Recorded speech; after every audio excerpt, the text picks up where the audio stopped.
Hello, everyone, and welcome to State of the Realm, your weekly Final Fantasy XIV podcast. Or as I said last week, weekly Final Fantasy XIV podcast. This week, we have a trailer to talk about, and we have patch notes to talk about. And next week will be another Friday show. I'm saying it at the beginning because for the last week, I've been being asked about it because I said it at the end of last week's show.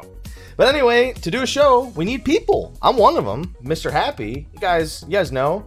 But Sly's not here today. For a very important reason. He's currently hunkering down through Hurricane Florence, as he is in the Carolinas, and as such, he is without power. Please send him your energy and all my best wishes and best hopes to anyone who is dealing with Florence currently or the aftermath of Florence in the coming days and weeks and however long it may take with whatever happens. I've not heard the greatest of things, but Sly says he's fine, just some rain, no wind. Nothing really that bad. But that doesn't mean I'm alone this week. Our guest for the week has now been bumped up to co-host. You may know him from Gamerescape. You may know him as a Raffle Dragoon. I just call him Fusion. How you doing, Fusion? Sure. Hey, how's it going? Thanks for having me. I'm doing I'm doing good. It's been a busy week. It's about to get a lot busier next week. Yep. Yeah, I mean we got patch 4.4. We thought it was going to be this week. Yeah.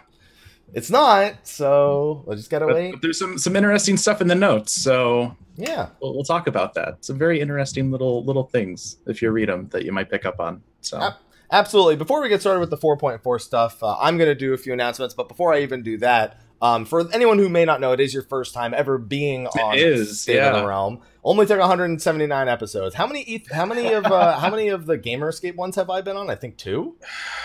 At least 2. There was EU FanFest app. Yeah. And maybe one other. I feel like there was one that was audio only and there was one that was video. Oh, the one that one winter when my virtual audio cables thing messed up. Or was that Yeah. No, I think there were 2 different ones. Those were 2 different, yeah. Yeah. So why don't you explain to everybody who you are and why you're here? How did you get on the show? What did you do? You invited me. Yeah. So I'm Fusionx, also known as the AKA Raffle Dragoon, AKA. I'm the content and podcast producer over at Gamerescape.com. I host Eighth Right Radio, which is going to be celebrating its 9-year anniversary next Saturday on the 22nd. We have a post over on Gamerescape for details on that. We're going to be giving away some really cool stuff, including a signed Primal CD, so make sure to check that out if you are interested in that. But yeah, been doing all of this kind of stuff. Started with 11 about 12 years ago now.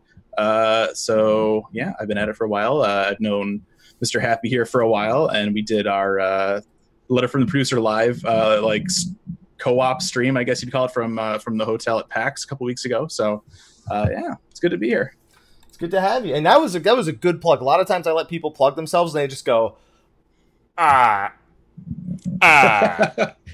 kind of just repeated what I said from our KupoCon panel. It was basically like that kind of elevator pitch. Yeah, I mean, you just got to get used to it. You know, you just got to do it over and over again until somebody asks. It just rolls right off the tongue there. Second nature. Yeah.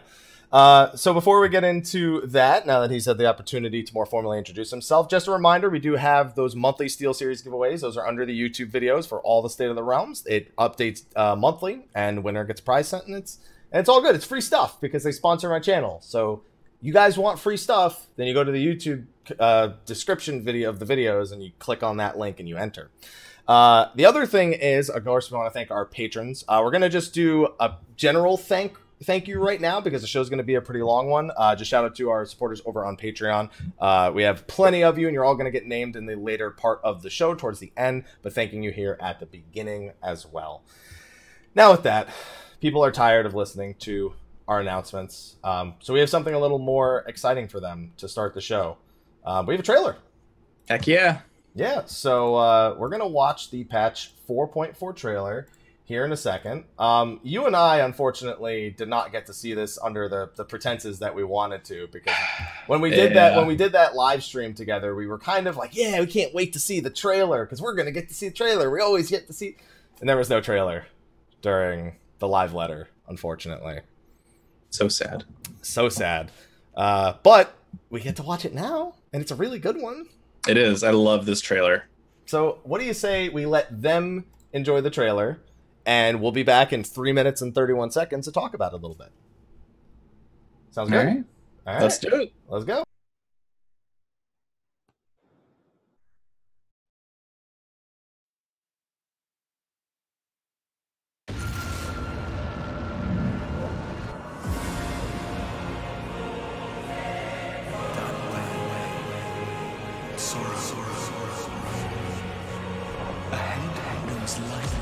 Expunging all form and life.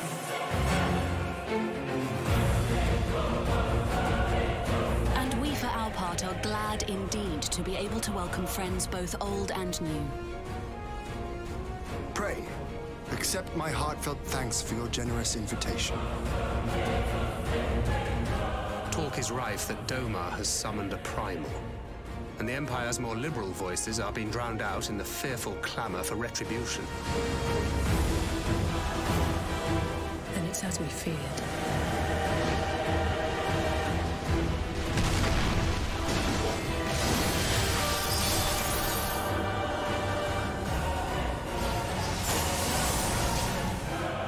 The Populares no longer present an obstacle. Now is the time to bring the Empire's might to bear.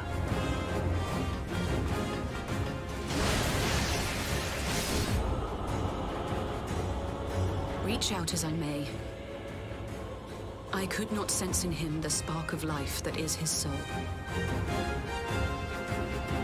To have the people I hold dear struck down before my eyes, and be powerless to help them, that I cannot bear.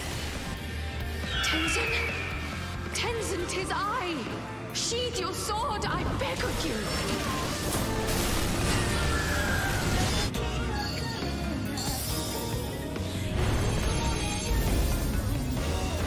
Yes!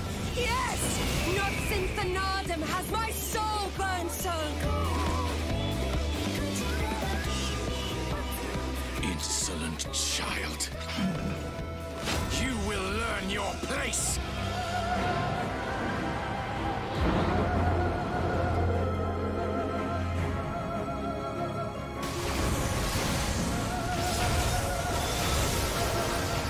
That way.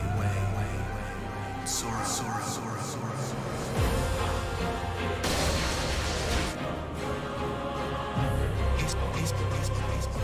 He's been changed.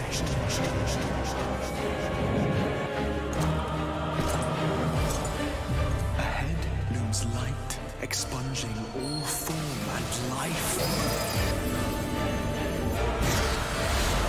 Twin dooms only you can forestall. Only you. Throw wide the gates that we may pass.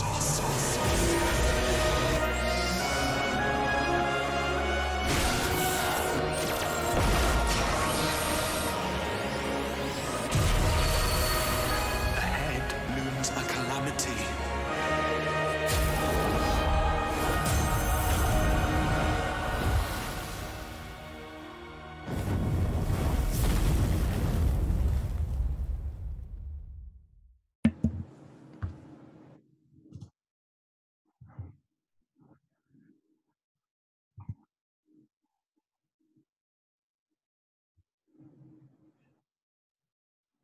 Oh, that's adorable. Little smiley face there. Yeah, look at the little smiley face on the Mac symbol at the bottom, everybody. He's so happy. They're like, hey, they made a game for me. I think that's just what the Mac symbol means in general. So that's all that is. That's just why it's there in the first place. Yeah, that's a dope trailer. I could watch that trailer a million times. That music, man. Like there's Soken's the man. Always the man. So good. And I'm looking forward to that trailer because that was I'm used to trailers just having Soken's remastered stuff the last like several throughout the expansion. And this was one where he got to kind of shine, remix some old ones that he's worked on. Suzaku's theme shines through there. So and it sounds like that might be used in Japanese too. It was hard to to tell. Don't ask me. I'm the worst person to ask that. So yeah, what do you so obviously the trailer has been a pretty hot topic. Now there's one in particular, we're not going to dive into it specifically regarding the bosses in the later half. I think enough has been said about that in the previous weeks of State of the Realm that we kind of just need to let fate take its course on this one and see what transpires over the remainder of Omega and into the foreseeable future. Can we agree on that? Yeah. I've already looked dumb once. I don't need to do it to myself again, I think is the ultimate lesson I've learned here. So yeah, we won't be talking specifically about some of the bosses that are shown more so than just stating what they seem to be.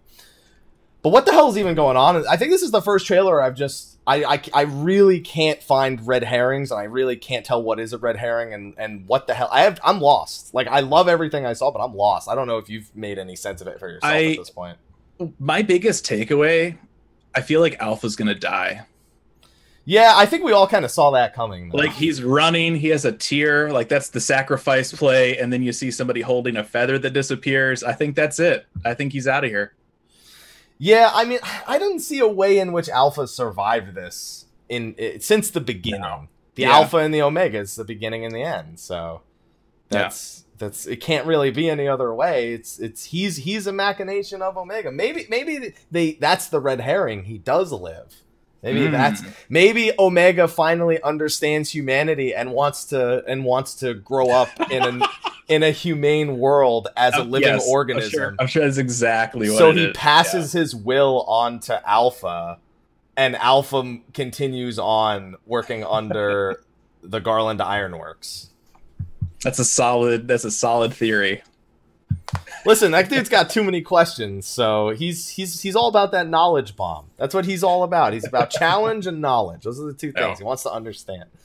I'm more curious about the later half, though, where we start seeing things go kind of crazy regarding the protagonist, because I've been saying with Dragon Quest XI, the Warrior of Light. Just almost like an out-of-body vision. There's some weird like echo stuff going on there, I think. Yeah, and even people who aren't Echo Blessed are just like, ugh, like freaking out over something that we can't even begin to comprehend. Yeah, I'm curious. Well, they also say earlier in that trailer that they're accusing Doma of summoning a primal. Yeah, and so I don't know if this is. Yeah, and so it's like, okay, so now they're trying to place blame on them. Is there going to be some other primal that pops up that they're maybe trying to do something with? I mean, we've already seen the Ananta when they came in with Lakshmi when they were having that meeting in Alamigo. Is something going to happen when the Orzean Alliance is getting together?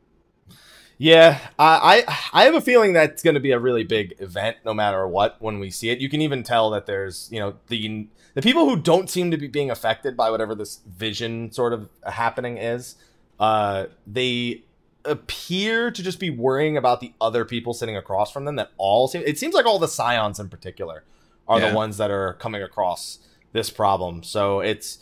Poor Raban sitting in that room. He's like, man, the last time I was in here, I lost an arm. I'm not liking where this is going right now.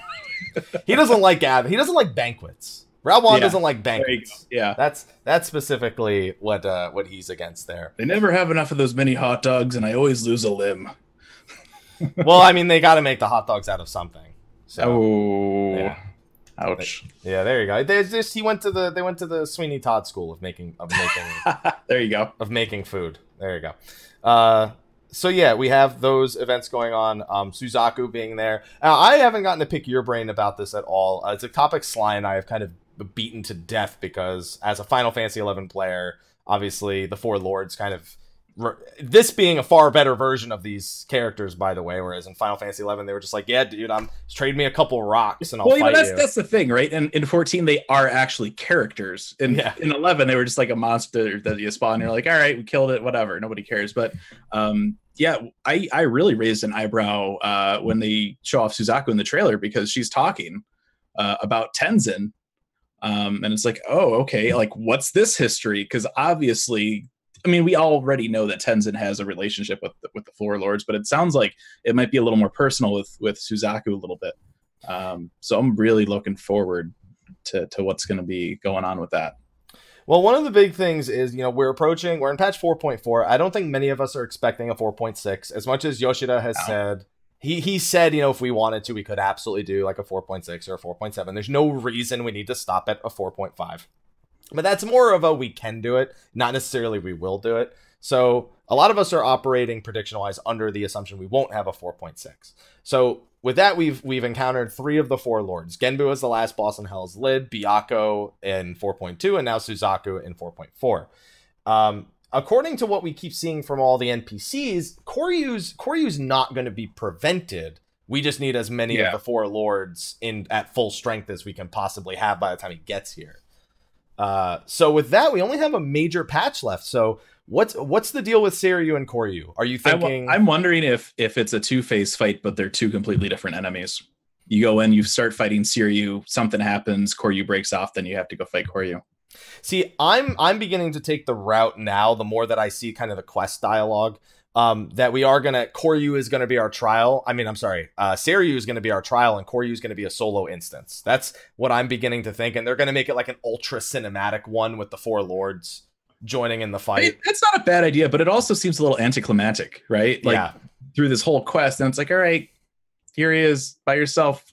Have at him. I guess I'm just not as optimistic. Going back to 2.5, obviously we had the Chrysalis, we had the Final Steps of Faith, we had Odin, but we didn't have a standard normal extreme primal kind of in that cycle of quests. And with the recent reveal that at FanFest we'll be fighting a stronger Yojimbo, and with most people expecting that to be an encounter in the 4.5 series as well.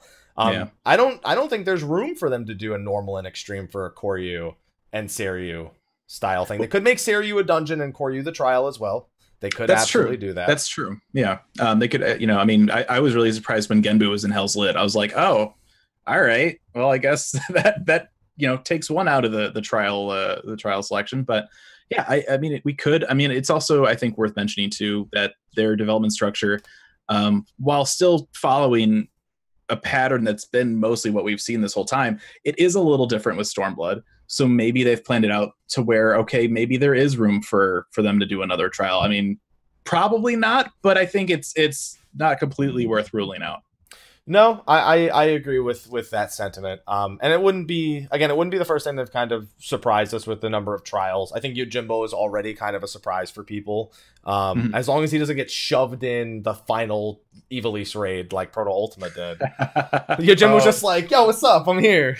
Somebody paid me to be here. What's going on, everybody? I'll never forget, we had asked, I think it was Onwil or Anonymous at a PAX East, we'd asked Yoshida, like, what was up with Ultima? Like, why wasn't he a trial? And he was like, why did people think that? I'm like, well, he was in a trial when you premiered him at FanFest. Why wouldn't we think that? Oh well.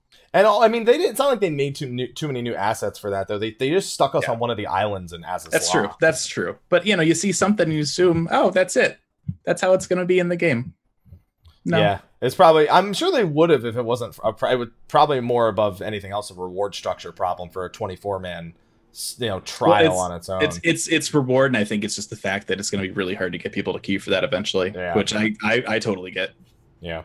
Of course, as chat's bringing up, people think that Yojimbo trial is going to be a part of Hildebrand. I don't think they will, because it's 3 expansions worth of Hildebrand quests to go through. I think he'll just be his own thing, and that he'll be part of Hildebrand. I don't see them actually straight up tying him to Hildebrand. Yeah, because I want to say, didn't they mention like early on that Yojimbo was going to be part of that storyline? Yeah. So yeah, it'll intersect at some point, but I don't know. They've gotten a lot better about accessibility for content. So I don't know if they would put it behind Hildebrand. They may do something where if you do Yojimbo, they make a reference to it in the Hildebrand quest, but I would be surprised if it required it. I think Yojimbo's literally just going to be chilling, and you'll pay him to fight you or something like that. I don't know. I just want to have to pay the guy. Dude, if I have to pay anything more than my FanFest ticket to get in the line there, like if there's someone like it'll be $2 to stand in line for Yojimbo, I'll be like, I appreciate the loyalty, but I'm gonna do my old Final Fantasy X strat and give you a penny. because I'm not. I'm not giving you $2 to fight you. Wasn't terribly impressed with your performance. Here you go. Don't spend it all in one place there. just hand the person at the front of the line a penny and be like, there. 4 more of those, you can go buy yourselves a candy, mister. There you go. Maybe a stick of gum at this point. Yeah. Was there anything else in the trailer that you thought was particularly noteworthy? I think for me, obviously the speech towards the end is kind of the big thing to draw from, but what about you? I think just overall, it has a really good feel. It's, we finally get to see kind of like the next chapter of stuff. Like the end of the last patch started to bring us into like whatever the 5.0 arc is going to be. But now we're seeing Doma and Alamigo talking with the Eorzean Alliance. So they're getting together. Stuff, talks are happening. Things are progressing. I cannot wait for this story. I really want to see where the story goes. There is the one scene when you see not Gaius and Alphino and his little group. They find that like camp of like all the dead people. Yeah. And there was a thread on Reddit I saw that I liked talking about. There's a quest out in the fringes about a Garlean bioweapon called the Black Rose. Yeah. And it was talking about, hey, maybe that's this. And so I think that'd be cool to see, because we know there was a mention about the Popularis in there as well. I think either in the trailer or in some of the wording with the stuff that they put out. But I mean, it's like Garlean Civil War is happening, I feel like, and yeah. I think that's going to be really cool, especially being with Shadow Hunter, experiencing that kind of stuff. Hey, he's the Shadow Hunter. Then who's the Shadow Bringers? I guess we'll find out in what, two more months? In 2 more months, yeah. I mean, it's rapidly approaching. It's already September 14th. 2 months and 2 days? Yeah, 2 months, 2 months and some change. We're getting right real there. Close. It's a lot closer than people think. Time does fly when you're anxiously anticipating another expansion announcement. Yeah. For me, it's all about that text at the end. As much as we want to believe Garlemald is going to be more at the forefront here, it seems the Ascians are going to be more at the forefront of 5.0 and their influence specifically on Garlemald, as well as their part in the Garlean Civil War, which is no doubt an Ascian machination as well. Yeah, I'm really looking forward to that, because it's been a while since we've seen Ascians. They've kind of like taken 4.0 off. And it's even in 3.0 or 3.x, it was like they would stumble in every so often, and it's just, I always thought that their story was interesting, and that's kind of like the Final Fantasy XIV story, right? Is the Ascians and Zodiark, and it's been really quiet on that front. So I'm looking forward to kind of getting back into that with our good buddy Shadow Hunter and seeing what happens. Just call him Gaius. It's so much shorter. It's so much shorter to call him Gaius. Everybody knows. If that's not Gaius, I think we'll all be pretty shocked. Right. Like, I'm almost at the point where I'll be like, I'll eat a sock if it's not, but then I'm really afraid to do that because then I don't want to eat a sock. Yeah. Even covered in chocolate, it's not going to do it for me. Sounds horrible. Well, you can't eat the sock without a condiment of some kind, and like a chocolate syrup's probably like a chocolate fondue. You just like dip it. Yeah. That's it. They're not really going to get any better than that. What, do you want a cheese fondue? I don't. Listen, I'm just trying to make the whole promise of eating a sock even remotely. You're definitely selling it as being not appetizing whatsoever. So you got that down. Yeah. All right. Yeah. Perfect. There you go. Yeah, I could just say I'll eat underwear and then buy edible ones. Hey, yeah. There you go. That's cheating, to be fair. I didn't say they couldn't not be made of licorice. Yeah, exactly. There you go. Although the last thing I need is Mel to get the mail one day and be like, what the fuck? Why? When are you going to tell me about these? You have made some odd assumptions, sir. And then I'll just be like, oh, those are for Saturday. And they'll be like, what? No, those are for me. Those are for me. I need those on Saturday. All right. Oh, dear. All right. So with the trailer out of the way, we've got more questions and answers with the trailer. For me, that's the perfect kind of trailer. A lot of mystery, a lot of excitement. And made me actually, for the first time, appreciate their new style of trailers since they started doing it. The not previewing every piece of content thing, throwing a ton of red herrings in there, mixing up quotes from the story with side quest content. This is the first time where I was like, I'm sold on it. It's a lot of hype. I'm looking forward to it. But with that, we not only have a trailer to talk about, we have patch notes. Ooh. Oh boy. And, these patch notes, I'd say for pretty much standard. I don't think there were too many curveballs thrown. I think there were a handful of them. Yeah. So we can kind of start from the top if we want, but if there's anything in particular that caught your eye, that you think I is a just good want to discussion say, point. after joking about feeling the burn, since the burn is going to be one of the new dungeons, the second MSQ is called Feel the Burn, and we had to know that was coming, though. it's so easy, but yes, I am glad that it's there. Yeah, it is, and Koji will always take the easy one. He has some really clever ones. The Kobold one, with Ugamaru, comes to mind. But gosh. I mean, when you have one that easy, you have to go for it. You have to, absolutely. Yeah, and all the rest of the quests are just complete mysteries. So. I'm sure there's puns in there somewhere, but you know what cracks me up about the last quest being hidden? Let's not lie and act like it's not going to be called Prelude to Violet. Literally, I mean, that's every patch ends with the last quest being named after the patch. So if it's not, I'll also be surprised. So we also have our Four Lords quest with the Firebird down below. Yeah, that's another. I want that Tenzin armor so bad. I think you and a lot of people want that. I feel like that's a finale kind of thing, like final quest Koryu's dealt with. Tenzin armor. Look, that's how they could make me okay about an anticlimactic like solo Koryu instance. Is you get to wear Tenzin's armor after the fact. I would be good with that if that was the reward.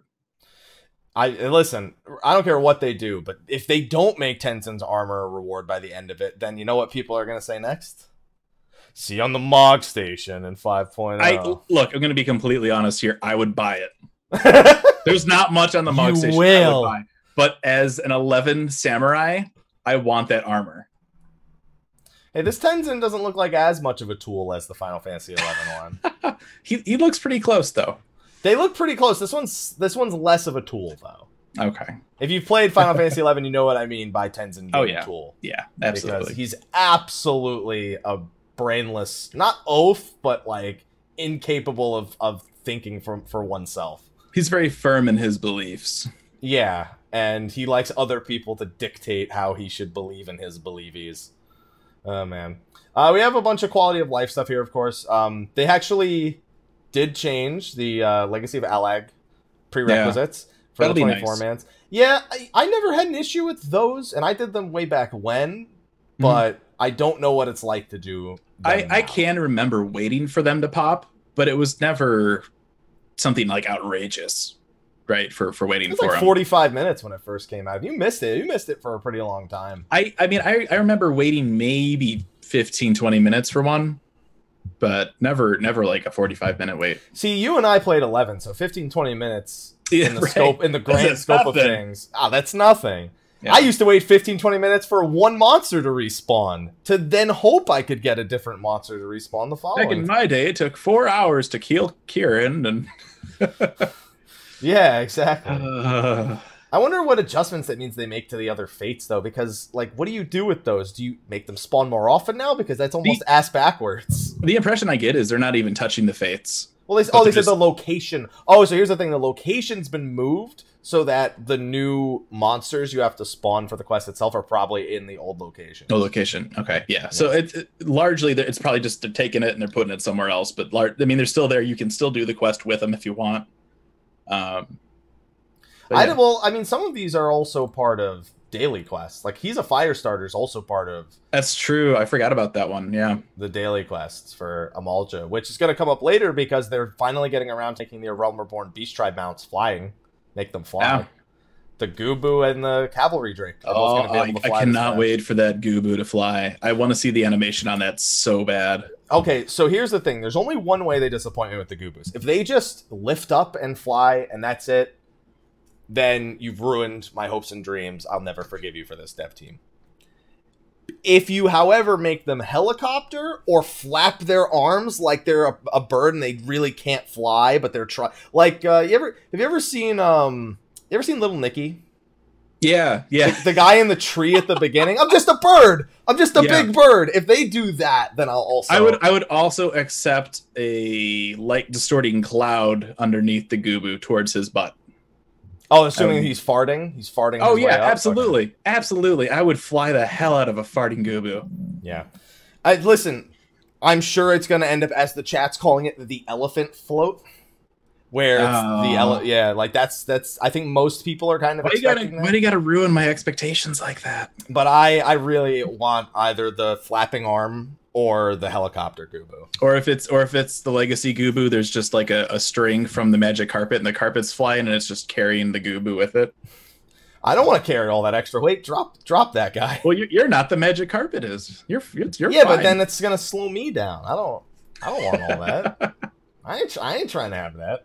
I think if you were to ask Koji why these mounts can fly, he's just gonna be like, dude, wind ether. I don't know how it happened, but somehow they have a second bladder. I just just wind ether, man. It's like, listen, you know, you're level 70 now. You're gonna be level 80 soon. Actually, assuming they go up to 80 and not some other number like 75. Hey, 11 fans, remember that number? Anyway, they don't anymore. Sad face. Regardless, there's like, yeah, that's it. Just go up to level 72. All the sneezing that the Gubu's done in all these Heavensward areas, they ended up just sucking in a lot of that wind aether, and now they can just whatever. There you go. Domin Enclave's getting new quest. That's fine. I'm just gonna keep handing in my trash that I get from Eureka. I will say, like, some people might consider this like non-content, right? Where it's just like you just trash stuff and you get some stuff, right? And that's fair. But this was like one of my favorite bits of content that they've done with Stormblood. I found it really interesting the way that because before, we've had Revenant's Toll, we've had Idleshire, and it's just, okay, each patch they have a couple of buildings added or whatever. Now the guy is falling from this edge of the map or something. But with the Domin Enclave, you actually get to contribute, and there's a little bit of story involved. And it's just, it seems really stupid, but I loved like making stuff and being able to watch the NPCs make paper. I thought that was fascinating. I like that the one thing you remember about Idleshire the most is the dude hanging off the cliff. Where's he hanging off from this time? That's the one detail. Yeah, I mean, there's always a guy. I mean, even in the Domin Enclave, there's a dude hanging off a roof. Like, there's always at least one of those in all of these cities that are always, progressing as the expansion goes, right? Right.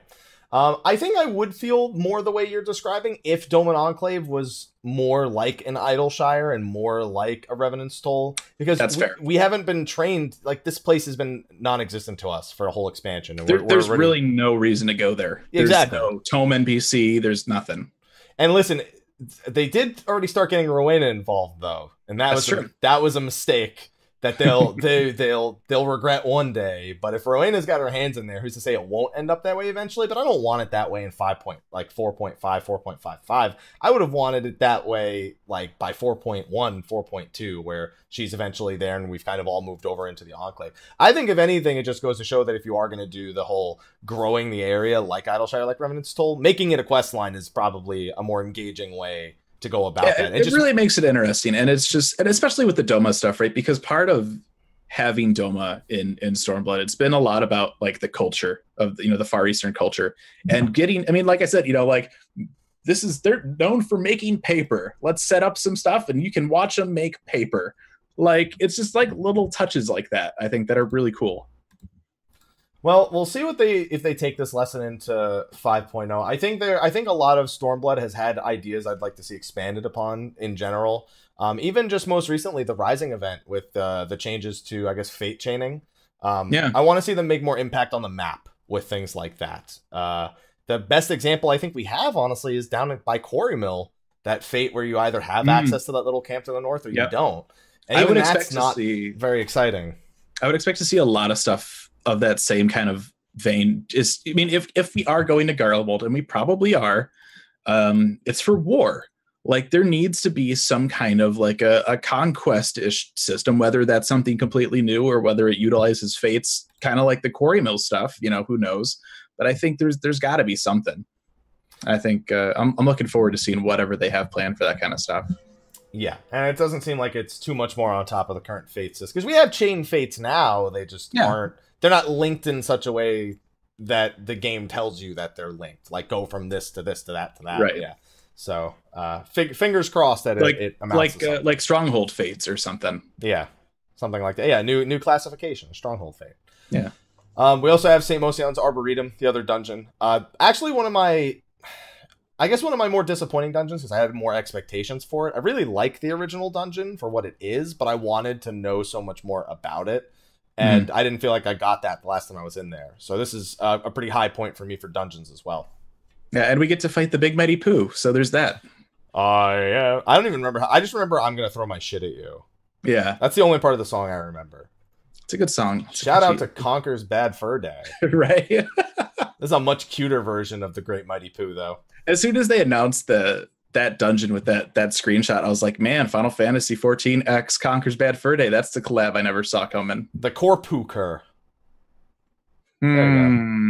Solid pun. Solid pun. I can appreciate. I'm just reading it from Twitch chat. I didn't good. Yeah, it's good. That's a good one. I've seen that before. Yeah, I haven't, so I'm gonna thank you for that.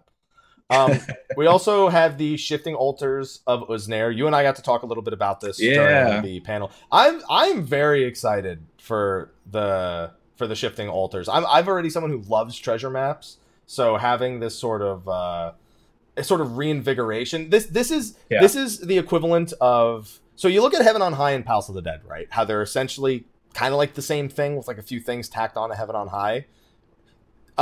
The original Uznair was kind of like that relationship to Aquapolis, where it was Aquapolis, but they tacked on an extra bonus dungeon and a few other random occurrences. This is almost like the kind of change I'd like to see from the next deep dungeon in relation to the original. It's still built on the core system. It's still the core concept is the same, but but the result is achieved in an entirely reinvigorated way. Yeah, I'm actually looking forward to this. I did, the last time I did maps was right after the last change they made, and I only did it for like a few days. I didn't get really back into it. But with this change, I'm definitely going to be looking for parties and stuff because I think it'll be really fun to try out the new stuff. From an interview that came out, there was a bunch of Japanese interviews that were translated over on the Reddit Discord by Iluna and team. And they said that they are going to be weighting the new Shifting Altars to have a higher probability than the other one when it first launches, because it's the newer one, like a 70-30 ratio of you getting Shifting Altars versus the Lost Canals, which is good because I don't want to do like 20, 25, 30 maps and not see Shifting Altars once. I do want to primarily see the Shifting Altars, but they're adding rewards to Old Uznair as well. So either way, I'm just in it for the money, dude. There you go. Yeah. Absolutely. We finally found out what all the different symbols do, because I remember when we were watching this, we were trying to guess. We're like, okay, well, like there are different tiers. There's like that Atamos looking thing. There's an elephant thing.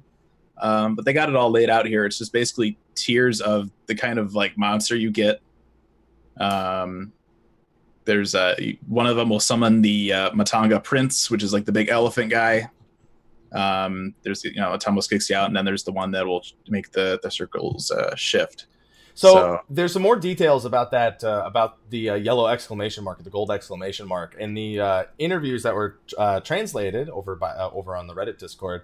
Apparently, it will spawn a boss when you land on that one, and it'll be a very be more powerful, it'll be random, it'll be better rewards.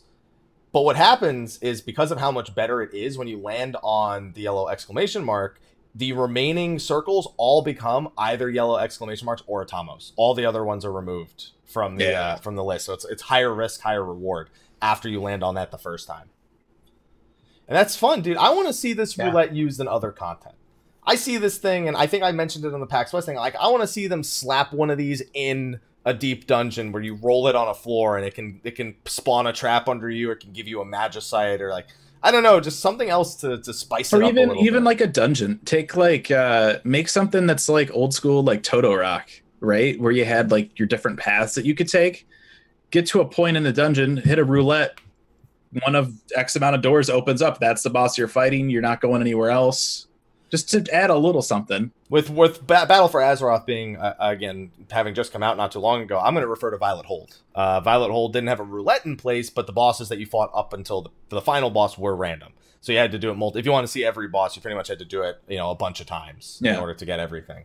So I'm okay with that. I'm sure they would probably not want to put in the extra effort for bosses people may very rarely see. Or people who may experience the dungeon once and feel like they just didn't get to see the whole thing, or if they have to cut back on the scale of other parts of the dungeon. I don't know. But I'm okay with them taking ideas like this and applying them to other places in the game, and we know they love to do that. When they come up with a new concept, a new idea, they love to apply it in multiple places.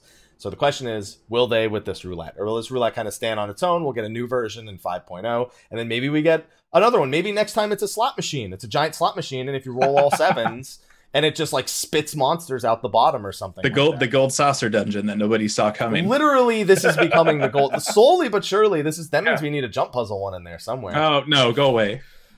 the raising platforms of Uznair.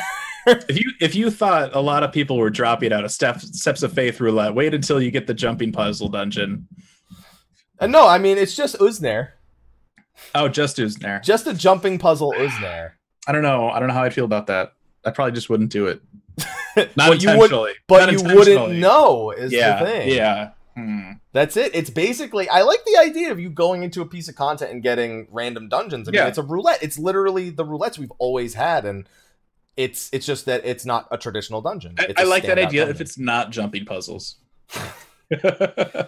Oh, but there's an Amalja there. Let's play parlay. Like, whoa. What if you just jump one gap? Then you really hate the guy who misses it, huh?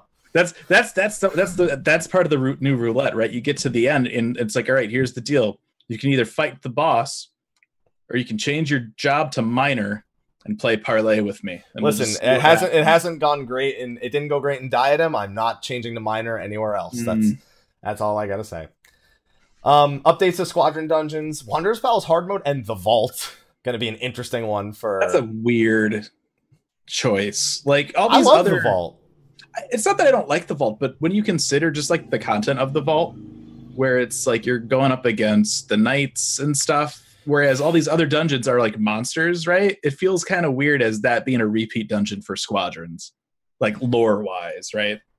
Yeah, I know. I get what you're saying, but I mean, yeah, I guess it's because I know that when we revisit dungeons after we've done them in the main story, the idea is we're using the echo kind of to relive them. Right. Yeah. I think that's the lore explanation for us spamming a dungeon that's supposed to have such major significance. They don't have the echo, and I don't think we can drag them through it with the echo. So yeah, it's a little bit different. I just want to know, who am I getting tethered to on the last boss, and will they run away from me? Absolutely not. They're gonna stand in all this. They just make the squadrons like there's some special AI in place that pinpoints the exact location of all the intersections of where a normal player wouldn't stand. That's exactly where the squadron NPCs are gonna move to. No, they're just not gonna move. They're just gonna take it to the face. That's it. They ain't gonna be smart enough to do that stuff. That's it. I don't trust them for nothing. You're going to be able to go up to captain rank with the new flagged mission, Sapper Strike, as well. And that's just going to raise your company seal maximum to 90,000. Yeah. Remember when they said they weren't going to raise the rank unless they had like a solid piece of content around it? I don't know if Squadrons was necessarily the answer we were looking for. I mean, I'm just glad that they're raising it. Like, I can remember going for so long without any kind of increase. And it's just like, so are we ever... It's like...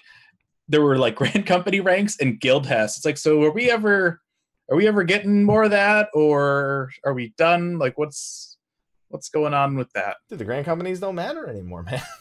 I feel like there might be a little bit more of a push with that in 5.0 potentially. You can be optimistic. I ain't. As an 11 player, right? The idea of conquest comes to mind a lot when I think of, speculating on 5.0 and stuff. And it's like that if they wanted to utilize Grand Companies more in content, that would be the way to do it. But they probably won't.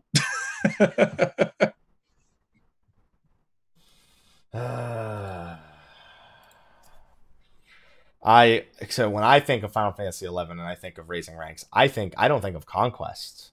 I think of assaults, and I know. Yeah. Although to be fair, Conquest did have its own ranking system, but that one was dumb as hell in 11. It was like if you stopped doing it for like a week, or you didn't get enough points in a week, you got demoted. It was bad. It was real bad. In Wings of the Goddess, yeah. Oh, I'm talking. Wings. Yeah, I'm talking about Wings of the Goddess. You're talking about base. Yeah, but no one with the outpost teleports and yeah. I want my rank decay in PvP. I don't want it in Grand Companies. No, I totally agree with that. I wouldn't keep up with any of that. Yeah. Skipping ahead a little bit, mannequins being added, but only Mikote mannequins because reasons. Yeah, I don't know what the reasons are. I know they're only doing the Mikote for whatever reason. You can only get Mikote mannequins. I mean, to be fair, Mikotes are like the face. Y'shtola is like the most popular character over in Japan. So start where your most popular race is. Is this where the people start to like they buy the Mog Station costume and they just start making like Y'shtola shrines in their houses? That's it. Dude, I'm still waiting on the Mr. Face mansion where he's got a room that just has 10 of them in them, but he also stands in there. But we need the Rogadin ones before we can do that. Yeah. Yeah. So it is just going to be the Mikote. Hopefully they're added at a pace faster than Eggy Glamour it has been. I feel like they're probably working on all of them, but for something stupid happened that they can't figure out, or, I feel because why would they release them like that? That doesn't make any sense. So I feel like we'll see them soon. There was just something weird that happened, and that's why we're waiting. Yeah, I have no explanation, so I'm not going to go in my house, but I'm glad to see that it seems to be a feature that's thought through in most ways. Just functional as a normal mannequin, functional as a way to sell items. You can change the pose, and then eventually, once all the races are available, it seems like it's outside of only one race being available right from the get-go. It seems like it's pretty well established for what its purpose is. I'll be really curious to see how many people utilize the buy set function, because this is something that people have been kind of wondering about, like how it would work. And essentially, you'll be able to browse these sets, but you can only buy them off the actual mannequin. So when you list them, people will be able to see your player name. So they have to send you a tell and be like, "Hey, man, I want to buy it. Like, where can I meet your mannequin?" Like, that seems a little weird. Yeah. Like I said, we'll have to see. I'm sure there will be changes to it overall, but I didn't expect it to have that feature tied to it at all. So it's just kind of on top of a feature, the primary feature I expected for them. So I'm not going to complain about a feature I can choose just straight up not to use. And I'm sure a lot of players will choose not. Yeah, I'm in that same boat. It's like when they announced mannequins, and it's like, and then you can also buy and sell sets with it. And I was like, huh? But we still get the mannequin, right? Okay, cool. Like, whatever else you want to play with, that's fine. I just want the mannequin for a mannequin. Yeah. And with the estate tags, I mean, if you do have like a boutique shop, that is an option in there if you're like role playing in a house. I can't remember the last time I'd looked at the list of houses in the housing area. So this isn't going to be something I see. Or let alone even go into somebody's house. Though I guess looking at the list now would potentially help you decide if you wanted to go visit somebody else's house. But yeah. A bunch of additions. They always add items like flower pots, new fish in the aquarium. Of course, as we were talking about jumping puzzles, the new gate, the Leap of Faith, has come. But a lot of Gold Saucer news kind of came with this whole Leap of Faith thing between this and the interviews that happened with the Japanese website. So the new gate, and it is a gate. It is not just something you go do anytime. So it's, those timed events. Where you go and talk to an NPC, he teleports you to, in this case, we only have one map so far. They said there'll be more maps in the future. And you jump to the top, and you get MGP for it. You collect trophies along the way, you get bonus MGP, and you just have, I think 10 minutes to do it and get it done. Yeah, I will say, though, it was great watching Yoshida try to do this during the live stream. So as somebody that doesn't like jump puzzles, that look he gave when he fell was like the best thing. Yo, can I go back and get MGP for climbing to the top of the tower for the summer event, please? God. Can I please get it? I still haven't gotten to the top of the tower in Kugane. I've given up at this point. Well, the worst part is you got to get to the top and then jump off. And now there's that damn lamppost. It's never happening. The lamppost is. I got to the second to last jump and I was like, I wonder if I can make it from here. And I learned you absolutely can't make it from the second to last one. So I was like, well, I'm not going to do that again right now. So I'll see you later. They are also making changes to gates overall in MGP. They're now going to trigger 3 times an hour, on the hour, 20 after the hour, and 40 after the hour. And they're removing the vase one entirely. Just like, nope, people don't like it. We're getting rid of it. We're making room for Leap of Faith. We're getting rid of vase off in order to do that. They're also changing the way the rewards work dynamically. So with Any Way the Wind Blows, you used to just get at 100 MGP for failing. Now you get MGP depending on which of the waves you actually fail on for Any Way the Wind Blows. Yeah, they're definitely making MGP more accessible, which is really cool to see because they are adding a new mount. Yes, they're adding Typhon and or Chapon, whatever name you prefer for him. It's Typhon. I mean, you can go with whatever. It's Typhon. Because I always want to call him Typhoon, but there's only one O, so I had to catch myself for that for the longest time. Yeah, so Chapon, I just ended up going with Chapon half the time. Makes sense. That's not even the biggest news. In the recent interviews, they straight up said that they are going to be adding some stuff pricier than Fenrir in the future patch.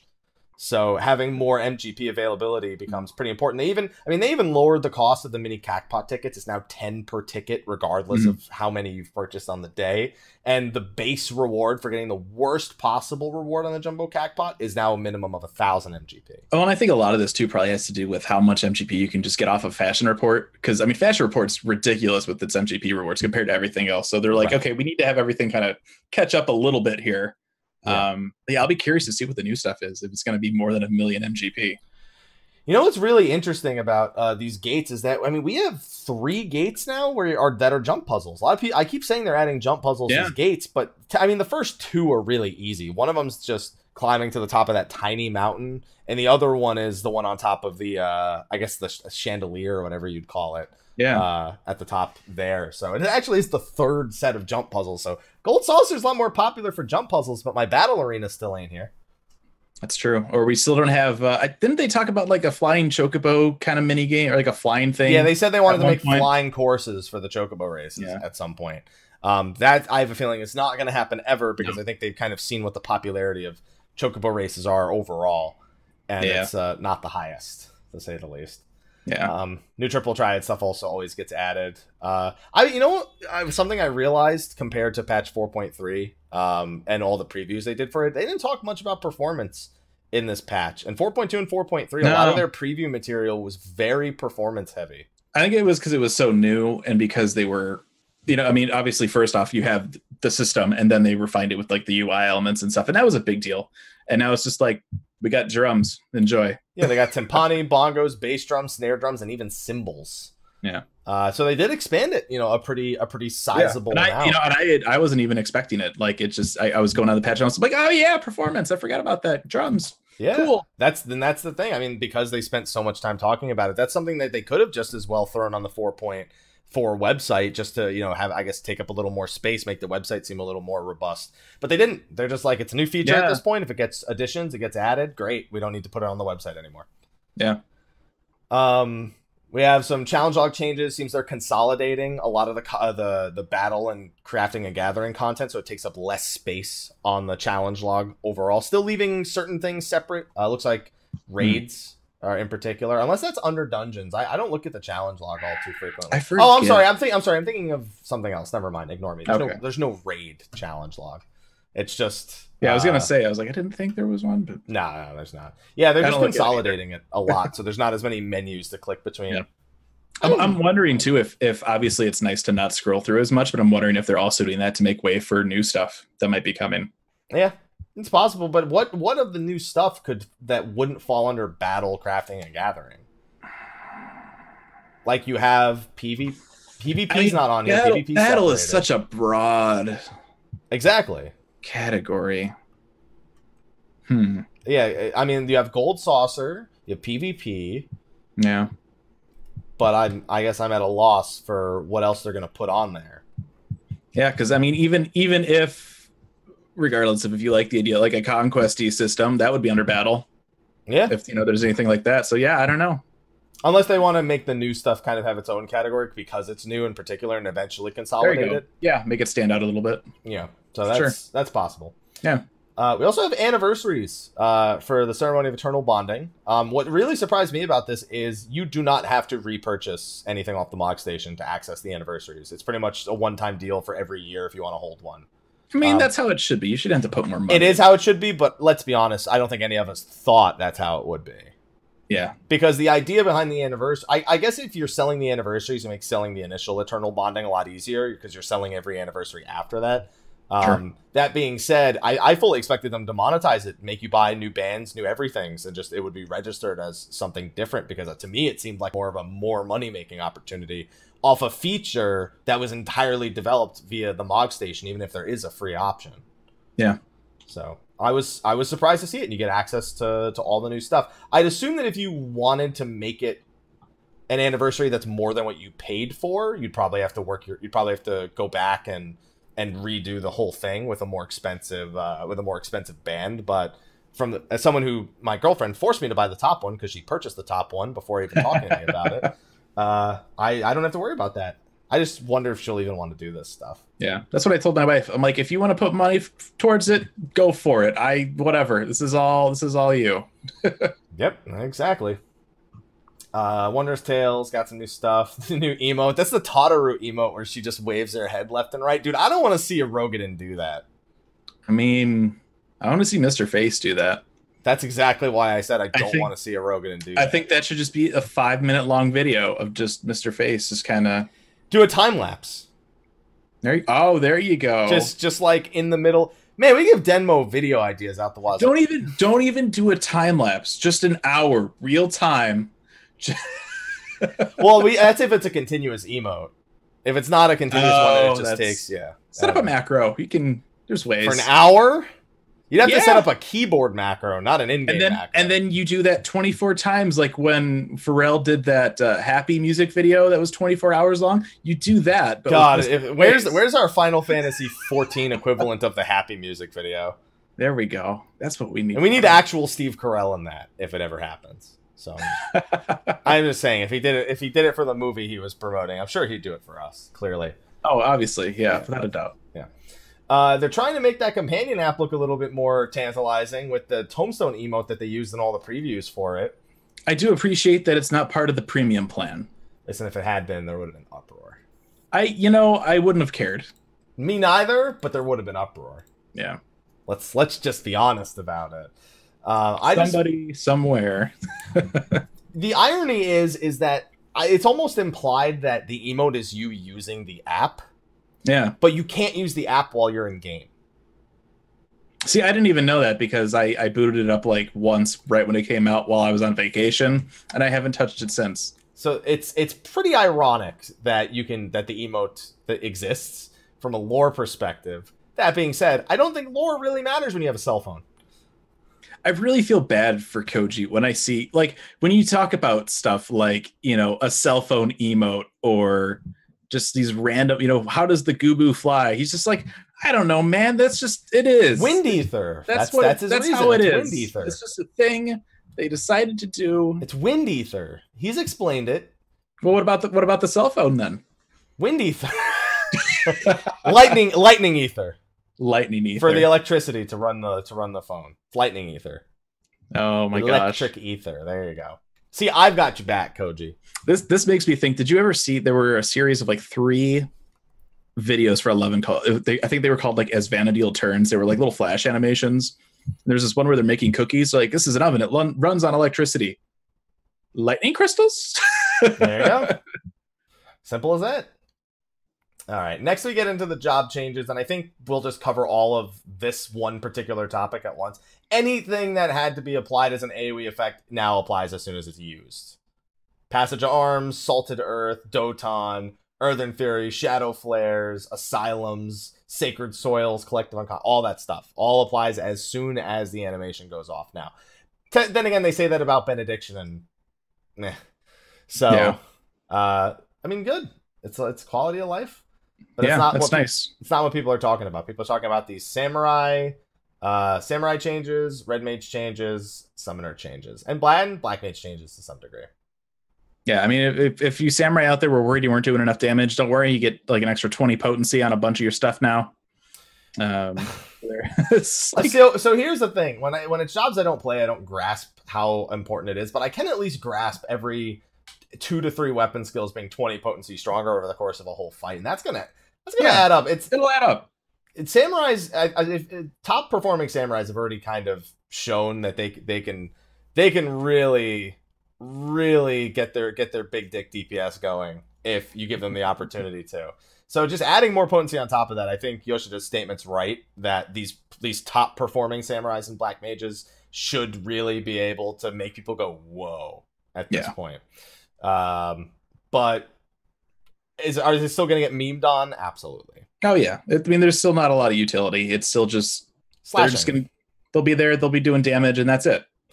That's their thing. But if you're a top performing samurai, listen, I've always said, if you're a top performing samurai, I have no problem playing with you. It's the middle of the pack ones that wear yokai watches that I have problems with. I had an interesting Deltascape 04 Savage pug. That's unfortunate. Where a certain striking body went to a certain samurai with a certain watch. Like, was it glamored or just actually equipped? It was functional. As functional as a yokai watch can be. In 04 Savage. And I'll never let it go, because it's one of my favorite stories from this expansion thus far. I don't understand people sometimes. I really don't. Yeah, and then he took the striking body. So that was great. And it wasn't Biss. He actually had the Biss body, which was the Tombstone body already. But glamour, the motivator. Thanks. Go figure, the guy wearing the yokai watch is worried about glamour. Yep, there you go. Black Mage got a 20 potency buff to Fire 4, but that's a little bigger on the surface than it seems, because Astral Fire does add more potency, and Fire 4 is your single most used action as a Black Mage. So when you add 20 potency to 20 potency to every single thing, and that's being amplified, so it's even more than a 20 potency buff, and you cast like 9 of those in a fire rotation. Yeah, it adds up a lot faster than the samurai ones add up. So. I think Yoshida was talking about it. Might black mages might want to manage their hate a little more carefully after this lucid change. Dreaming. He's like diversion won't be enough anymore. You'll need lucid dreaming, and you'll have it because we'll have 10 roll actions as of this patch. Everyone will have access to all their roll actions all the time. But that's it. That should be a pretty substantial. I think that's probably the most significant buff of all the jobs that are listed here. For buffs. Red Mage is getting some decent potency changes here too. I mean, Contra 60. I don't know. I'm assuming. So everyone tells me I'm pronouncing it okay when I say it like that. I always feel like it's that wrong. Makes me feel better. Verflare for Holy, 50%, 50 potency added to those, which is huge. Yeah, I think the big thing is the frequency of how often you use those skills. You only use Verflare or Verholy once you filled your whole mana. I think Contra 60 is a 40-second cooldown. I don't remember off the top of my head. For Thunder and Ver Arrow also, those are your unprocced ones, right? The procced ones are Ver Fire and Ver I don't remember because I don't play Red Mage. I've dabbled in it, and I think that's right. But don't quote me. But I mean, like we were saying with Samurai, I mean, that stuff will add up. So yeah, I don't think it'll add up, and I think people have already done the math. Not as much, but Fire and Stone are the short cast. So these are the Fire and Stone are the short cast procs. Those are the ones that have the 2.5 second cast times. Okay, gotcha. But from what I've seen people talking about, Black Mage is the one receiving the highest net increase to their DPS, and Summoner's getting knocked down. Not a huge peg, but they're getting knocked down a peg here as well, because they're removing the damage reflection from Radiant Shield, which a lot of people laugh at. Go, it didn't matter. Listen, it adds up.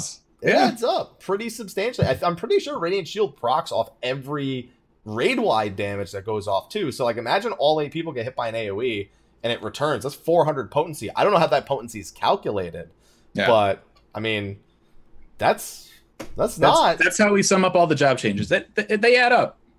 They add up, yeah. All of it just adds up. Numbers, math. So it's going to be interesting seeing how casters kind of function now. I think we'll see a lot more Black Mages more consistently. I was already seeing more in this patch because they were pretty happy with where they stood, just being not really high on the utility list. And I think Red Mages are going to skyrocket, even though it's not as big of a buff as it is to Black Mage. I think Red Mages are going to see that and really want to hop back on and just strut their stuff a little bit. I mean, at the end of the day, a buff is a buff. And if you were unhappy with where your job was, you're seeing numbers that are higher than they were before, you're gonna be inclined to give it a try. So speaking of buffs, I mean, Astral Ocean for me kind of flies under the radar, but the recast times on the minor arcanas, that's a pretty big deal, not having to wait those 5 seconds. The faster you're able to cycle through cards, the faster you're able to get through the more worthless cards, the better the job performs. Definitely. So I think that for me is kind of like a hidden big buff. at least to the feel of a job, to getting through those less useful cards and making them into something useful. Yeah. But overall, I think the biggest thing here is Dark Knight isn't really present outside of the Salted Earth change. I think that was the one job people were really looking for after the statements that were made several months back regarding reworking the job. Yeah. But I didn't expect to see that till the expansion. No, exactly. Any big reworks are going to come with 5.0. Yeah, they said it would take probably about 6 months to incorporate the feedback people gave them, but at that point, you might as well just wait. Because everything's going to change to 5.0 anyway again, so... Yeah. Might as well just wait. Yeah, might as well just wait. Other than that, it goes down to showing St. Mocion, showing the Burn again, showing Hell's Kier and Hell's Kier Extreme and the item level requirements. And that's not really stuff we really need to, I guess, tune into, because it's all kind of usual. Yeah, it's all the kind of standard stuff. The same with Omega Alphascape, how the normal mode works with all the tokens and the lens, the shafts, the petals, the crystalloid. Then you have Savage, that again is still pretty much all the same. V4 Savage, once again, 120 minutes.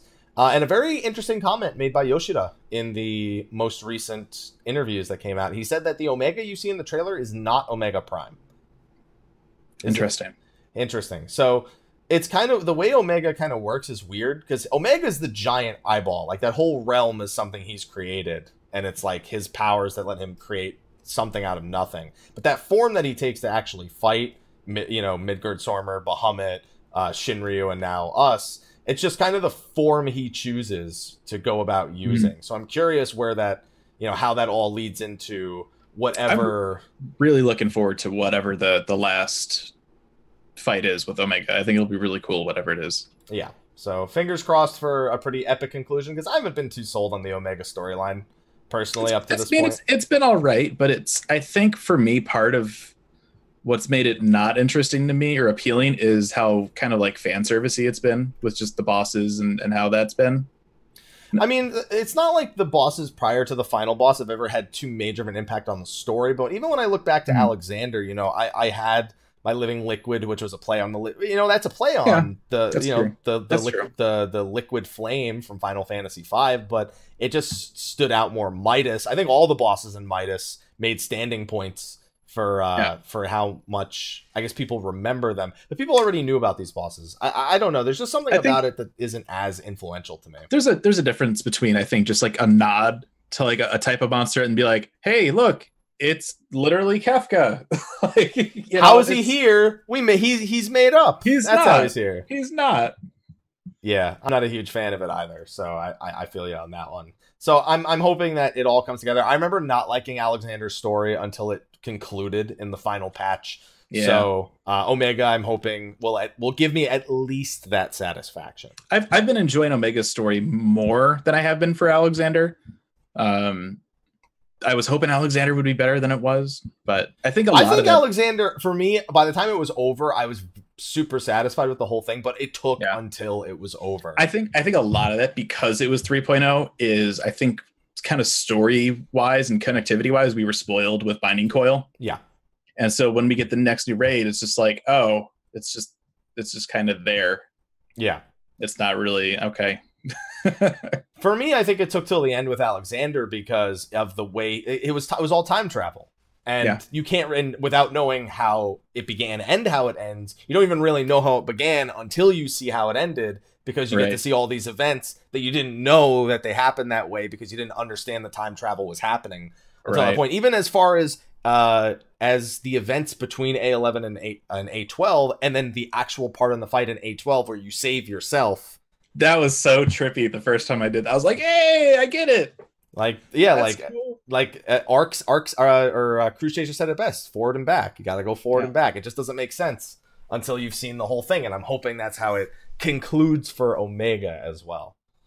Yeah, Alexander was like Arrival, the movie Arrival, but as a raid. Yeah. I'll give you that. That's exactly what it was.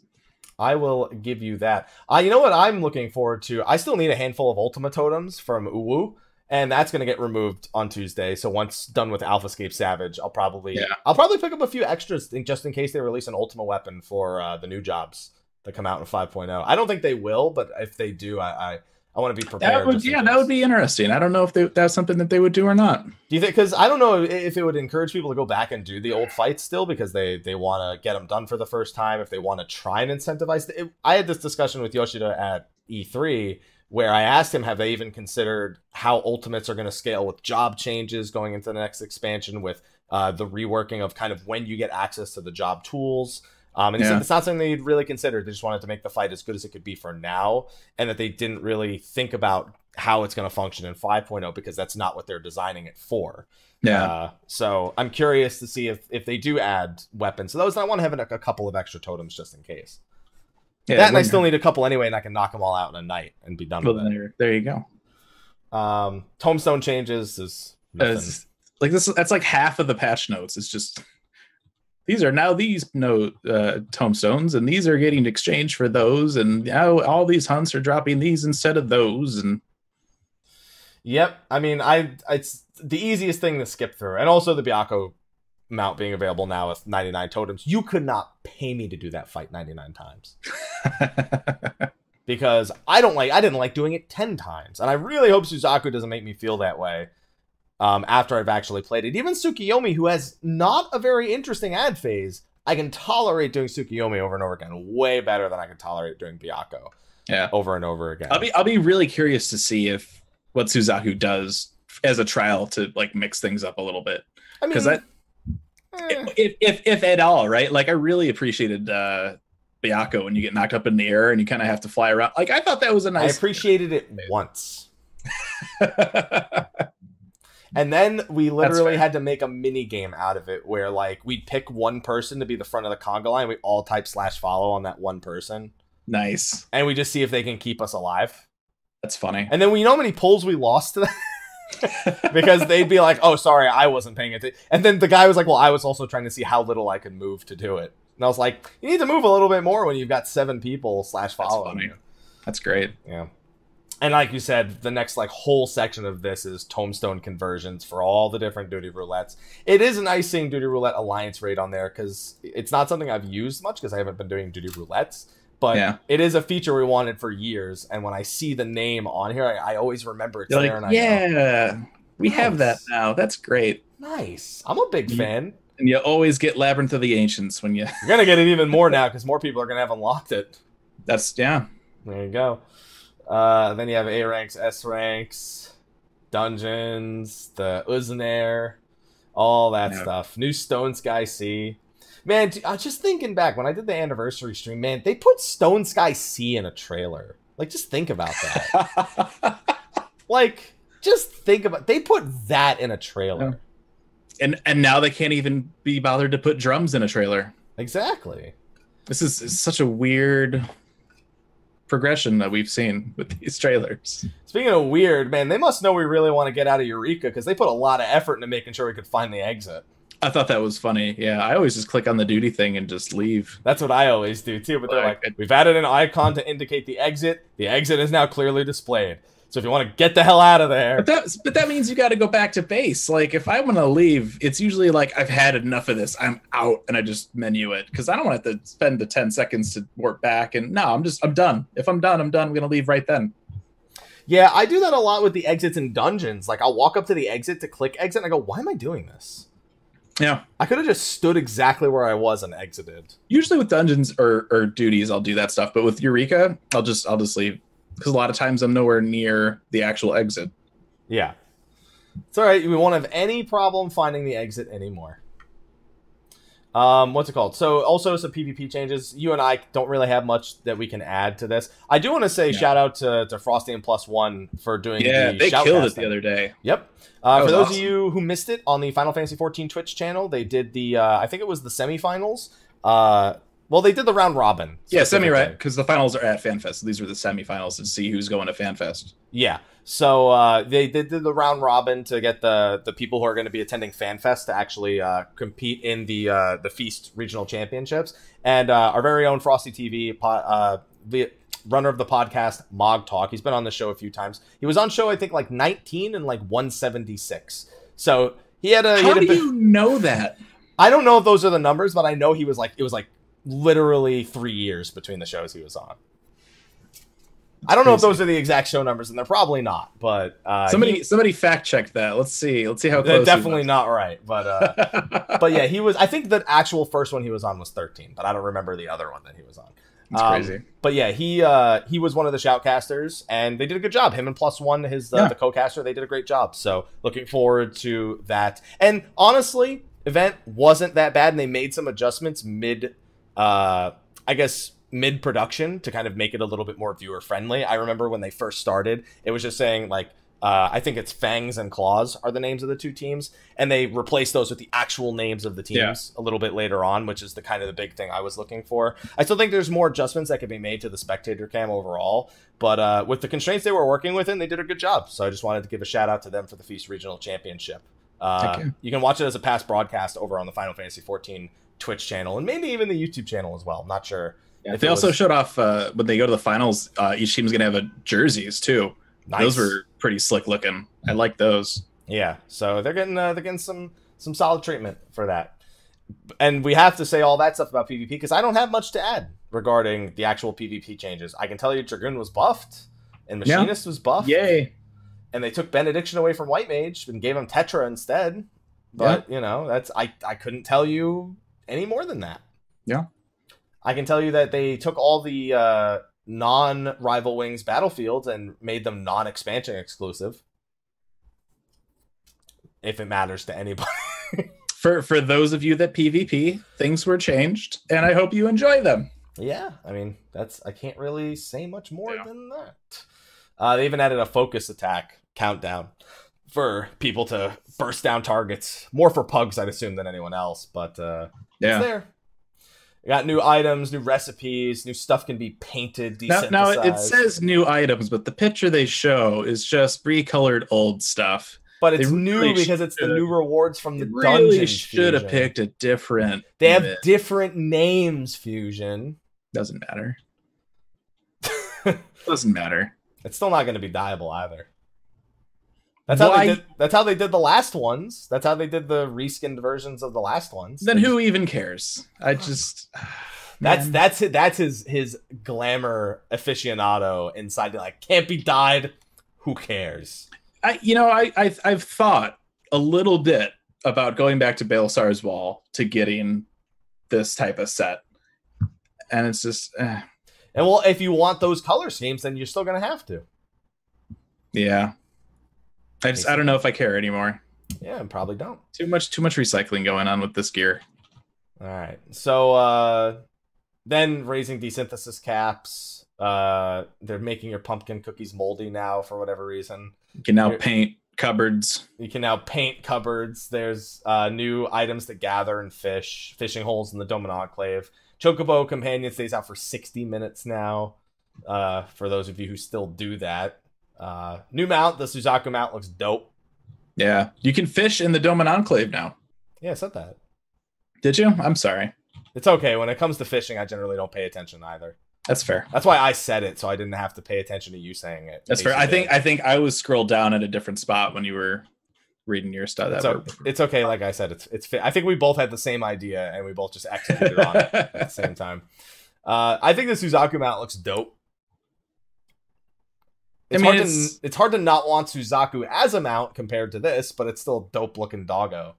The dogs bug me because their mouths are just open. When you fly with them, the mouths don't move, and it's really weird to me. Well, it's catching the bug so it doesn't hit you in the face. I guess, but it's not even like breathing. Like, it's just open, and it seems weird. Like you're just like riding like a Muppet or something. With all that wind ether, they don't need to breathe. It's oxygen and all that. But this one clearly looks fire aspected. I'm very confused about how this wind ether it's just gonna combust. You just lift off and explode. That's it. It's like a Hildebrand mount. You just jump up and you just get blown to wherever you want to go. There you go. Hey, if I could get the sword as a mount from the end of 2.5 where he flew away before Heavensward, I would. No, that was the Bradamantine, wasn't it? Whatever it was, the fake one. I don't know what it was. I don't remember. It's been too long. I don't know if it was the fake one, but it was definitely it was Nails. Either way, I want that as a mount. That would be great. I don't want the umbrella now. Now I want that. You just like the takeoff animation. It's just like, and you just fly. That would be amazing. I'd pay for that. I'd Mog Station that. Yeah, I would. No, stop it. I calmed down a little bit there. But only if I could also glamour it as a weapon. Yeah. Then they show the actual picture of the behemoth flying, which looks ridiculous. He looks like he's just reaching forward. That's it. He's just like... This looks so weird. I don't know what to make of it. And I'm really curious to see what the Gubu looks like. You know what I'm curious about? How'd they get time to actually make this one fly, but all the original Primal ponies still can't fly? Right? That's a fair... Yeah. They promised that a long time ago. They said, we'll start with Kieran, and then we'll do the rest. They finally got Sleipnir not too long ago, so... Yeah. Gotta come at some point, I imagine. Also, the Suzaku barding, considering it's some bird-on-bird action, I expected it to look good, and it damn well does. It looks cool, yeah. Yeah. Capybara is a minion. That's almost definitely from Uznair. Anytime there's a minion and an update to Uznair, I just assume all the minions are from Uznair. Oh, absolutely, yeah. All the new achievements stuff. They're actually going to make achievement rewards claimed via a menu now, as opposed to one at a time every time you talk to the dude. Which is, I don't know if that was necessarily needed, but I guess like if you haven't cashed them in a long time and you have like 20 or something, but I feel like that's, oh really? Okay. Yeah, big time with me. So you're the one guy they did that for. Okay. Yes, exactly. They even gave, and it only took them 5 years to give them a location on the map. That's true, yeah. To be fair, one of the biggest things I think they're kind of missing out on is that vendor, because you can buy stuff with your achievement tokens. Yeah, they need to add more stuff to that. They really need to add more stuff. There needs to be a better reason to go achievement hunting, and it doesn't need to be the achievements themselves giving the rewards, but you know, having a shortage of tokens, adding new achievements in a patch, and then adding new rewards. I don't know. It's a great way to add content without adding content, in my opinion.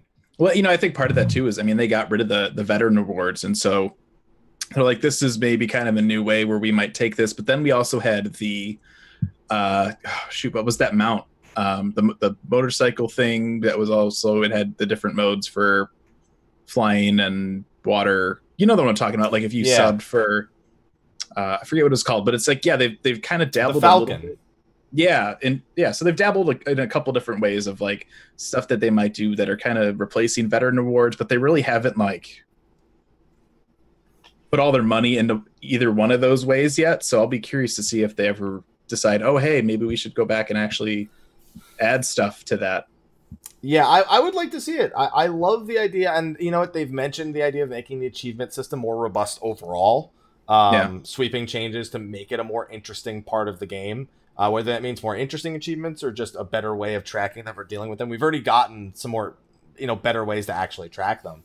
Yeah. But that being said, I do want to see them really double down on that, because I think back to my World of Warcraft days, and I think back to, you know, working on stupid shit like the insane, where you had to get like the worst reps possible at the given time that were like, they were mega old and they were the most tedious possible.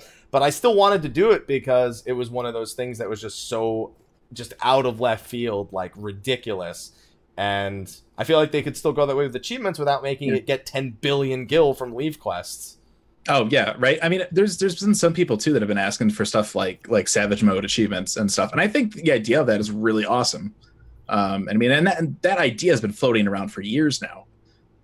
So if they actually like act on that, like that'd be really cool, and you know, make getting them worth something other than just like a title or, you know, a minion or something. I don't know. Do more with it somehow. I'm waiting for the Heaven on High achievements where you have to do it without using any Magicites, and then another one where you use it without using any Pomander. God, why would you? They're gonna make that. Because there are people who will be desperate enough to try it. Fusion. Somebody's gonna see this and be like, "Man, we need some good ideas for Heaven on High achievements." What can we? Well, I saw it. Happy thought that these would be good. Oh yeah, let's. I didn't say good. I'm just surprised they haven't done them. Yeah. Okay. Maybe I did say good. I already forgot. It's possible. Hey man, I was just impressed. Somebody beat it on Bard. Nice. 1 to 100 solo. Wow. Yeah. They had also done it on Red Mage, so they had a lot of experience. But that is a level of patience I would never have. Yeah, I did like 70 something or 80 something, I think, on Paladin, and it was crazy. Yeah. It gets really intense on those higher floors. Are really, really intense and like nerve wracking, like Savage level first clear kind of like heart beating kind of moments. It gets intense, man. So just quick. I like I think that's like the third time I've mentioned it on the show with Slyh. But you haven't been here, so I'm like, I can mention it to him once. I can talk about this again. And then I can lead to something that's still absolutely disappointing, even after these patch notes, in the form of the duty recorder. Just, See, I've never actually used the duty recorder. It's not good. So there's good reason why you haven't. It's because it's not good. I mean, that's one of many reasons, I'm sure, but yeah. Yeah, it's still only one instance at a time, and now it's only Hell's Kier. It's like, do you want me to have fun with? Like, it just doesn't serve. So they're not even letting you use it for the new stuff. No, they only let you use it for one instance at a time. Like, they patch in which instance it's allowed to record. That's stupid. It sounds like they have to program the instance to work with it, and they can't, and like the system can't handle more than one type of, because what it does is it basically parses the entire combat log and then recreates the fight using the log, which is a normal way to do that when you're trying to do something that isn't just straight up recording local video footage, but it probably is super taxing on the amount of information that needs to be registered and transferred and stuff like that. It's unfortunate. It's just a feature that it was one of the most exciting features for me when it was first unveiled. It has amounted to nothing. It's one of these things that stands out. Like, I'm sure the people that use it, like, it's cool, but like looking at that with that kind of limitation, like, why would you even bother? Like, if that's how you have to run it. I don't know.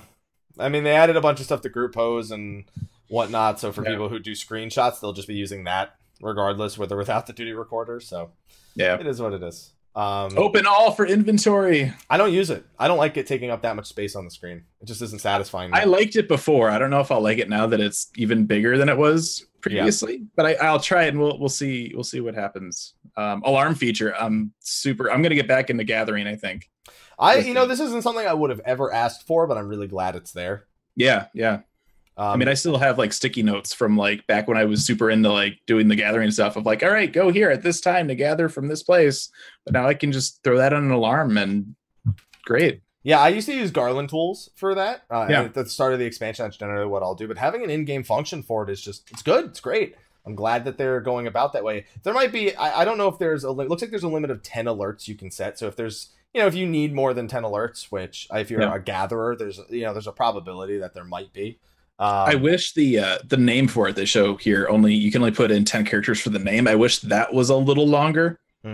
Just so you could, I mean, I guess you could put zone name in. That would be all you would need, because then you could hit your thing and find where the node is or whatever if you don't remember. But it'd be nice to be able to put like a zone and location all in the name or something. Yeah, I think the only thing left that I really need to want to see, I guess, is they have a repeat option for hourly, which is obviously for gathering, but I would like to see the ability to set it to weekly, especially for like something like a raid alarm.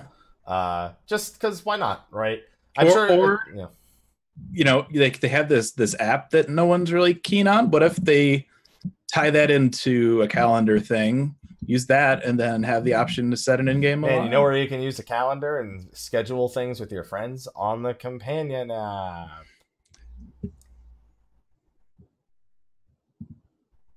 Anyway. Oh boy. Anyway. Unending Journey is getting the option to reflect your quest progression. Example would be like whether or not you did the Dragoon quest before reaching Astinian in the 2.5 storyline. Yeah, that's really cool. I still want an autoplay option is the one thing I still want. I want to be able to like select the start cutscene and end cutscene and just play them all in a row, or like just stick all of them in a queue. But, I'll get it one day.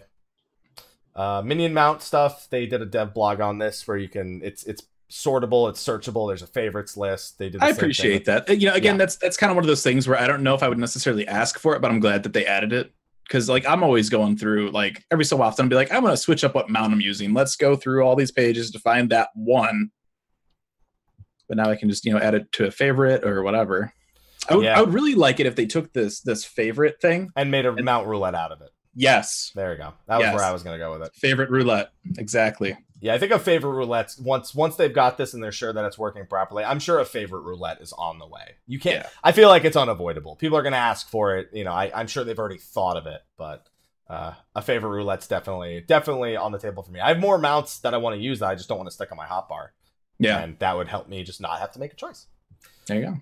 Moogle delivery service being updated so it actually segments the things. It's, you know, stuff that's from friends, stuff that's, you know, rewards like from a pre-order or code stuff or codes, yeah, and then ones that are actually from GMs, letters from GMs, all separated, so it just looks a little neater and you're not all mishmashed in between one another. 24-hour format for the server clock, or for the game clock for local time, is a nice little thing to have added as well. Mm-hmm. Well, I guess it's for all the clock formats, not even just necessarily the local time ones. But I know a lot of people around the world, you know, they don't use 12-hour clocks. They use 24-hour clocks, military time. So just having the option, never a bad thing. This one was kind of scary for me. They added a duty action 2 under the general tab. Yeah, that's my reaction too. Duty actions always bugged me, like from the get-go, right? Because they're like, Stormblood, we're going to make the battles a little bit easier. We're going to bring those people that are lower up a little higher up by, you know, maybe removing some actions, making things a little easier. Oh, but then we're going to also add a button just for duties. And now we're going to unlock your roll actions to 10. And we're going to add another duty action. Now, of course, with the other interview stuff, people have said that for Pyros and the 4th Zone of Eureka is the primary use for it, because they did go into some pretty deep detail of how Logos is going to work, and it's a really, really weird system. I am cautiously unoptimistic for any more Eureka stuff at this point. The way the Logo system is described is that, like, there's items around the map that you can find, and when you bring them back to the camp, you can craft the actions in the camp itself. But then all the actions, there's like 50 different actions total, and you can only use 3 of them at a given time. But that some of them, like, you can use them up, or they have really long cooldowns. Like, you have a limited number of charges for the set action. So, like, if you use all of an action, you might need to go grind another set of actions, for example. But yeah, for the Logo system in Pyros and in the 4th Zone, it sounds like a lot of work for something I just don't want to do. It just doesn't sound fun. Well, and then there was the line too about Relic Weapon, how the Relic Weapon's going to have randomized stats. Yeah, I'm curious. I really hope that there's some sort of mistranslation there. They said that the player will still be able to determine what stats they want, but that the values will be random. Listen, I said it earlier. If the minimum value is, because they said the value is going to be higher, the off stats will be, the total maximum value will be higher than what is supposed to be available at that item level. If the minimum value is what matches that item level, and then it RNGs between the higher value, I'm okay with that. Mm-hmm. But I still don't want it. I just, you know, I've been so busy with other stuff that I haven't been able to sink the time into Pagos as I did with when Anemos came out. And at this point, I feel like I'm so far behind. And every time I hear somebody mention anything about Eureka, it's just more stuff that makes me not want to do it. So you want the ultimate icing on the cake for that then? Oh yeah, absolutely. I love cake. In the 4th Zone, they're gonna do the public dungeons. You want to know what else was a public dungeon? Diadem. Emergency mission. Remember how much trust I had in everyone for that? They also said that you'll really need those Logos actions to survive here. This ends well for no one. I don't trust anyone with their normal actions, not to mention Logos actions. I really hope there's a lot of mistranslations there. I really hope there is. And I don't think there will be, because I trust Aluna's work. I've watched them do a lot of translations before, and this is all coming off the Reddit Discord. And some of it's coming off of some translations other people have done as well. I really hope there's some mistranslations in there, because that does not sound like a prospect I want to be a part of. Yeah, I'm in a weird spot with 14 now, where it's like, I am super hyped for the story, but I really don't care about any of the other content. And like, I just don't care about Eureka. Well, yeah, but part of that too, like that's a big block of content, right? If you're somebody that has typically gone after the Relic. And that's me. Like, I'm a casual player, and the Relic is always that kind of thing where I work on. I don't jump into a lot of EX parties or do Savage mode stuff. So I'm like, I do the Relic. Like, that's kind of like a thing. And now it's just like, I as much as I don't like either form, I don't like any of the formulas they've gone with for relics. There's been steps I haven't minded as much, but I still miss. I'll say this: I do miss the days of being able to just log in, do anything I want, make a little bit of relic progress, and be done. Yeah, and I just got to the part where I unlocked the relic where I can gather the light, and I'm like, okay, cool. So now I have to farm light, but then I have to make sure I live and get it to this one part on the map. No. Like this, it's just, it doesn't appeal to me at all. You want to know the messed up thing? The step I hate the most across all the relics has been books, and I think that would actually be most in tune with Eureka. Yeah. Because it's all contained in such a way. I almost feel like books would work better in Eureka than they did for the normal relic. I agree. I think, that would be a better system than whatever this is that they're doing right now. I really hope there's mistranslations. I've heard some people saying there are, for some people just, saying it for what it is. I actually, for once, hope there are mistranslations. I mean, to a certain degree, right? Like, there's that, don't knock it till you try it, right? And chances are probably pretty decent that at some point I will get through Pagos, or at least level-wise, maybe not relic-wise. But I'm not super excited about what they have in store right now for Eureka, and that's a big bummer.